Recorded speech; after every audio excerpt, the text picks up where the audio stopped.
Vote প্রচারে কত ছবিই না ধরা পড়ছে। কোথাও প্রার্থী ধাক্কা দিচ্ছেন, কোথাও আবার পুলিশকে একেবারে ঝাঁটা বটি নিয়ে তাড়ানোর নিদান দিচ্ছেন কে? অমরনাথ শাখা।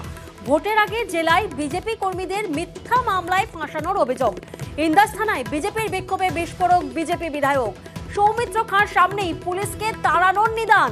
পুলিশ অফিসারের নাম নিয়ে আঙুল তুলে তো বিষ্ণুপুরের বিজেপি প্রার্থী সৌমিত্ররও। কে নন্দবাবু আছেন এখানে?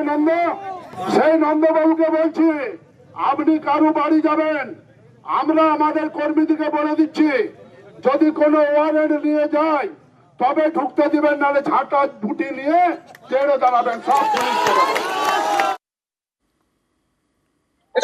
শেখ হামিদ তো 2021 বলে নাকি একজনকে মার্ডার করেছিল, তার নাকি নাম সিবিআই তো নাকি আছে শুনেছি।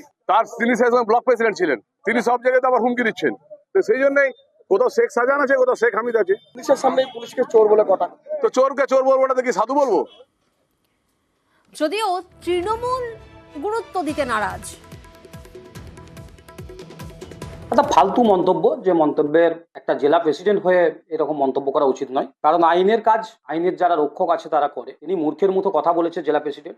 এই মেটারে আমাদের কোনো রকম প্রেসার গেট বা কোনো রকম মানুষের কাছে মানে ওসির কাছে দাবি রাখা আমাদের মধ্যে নেই।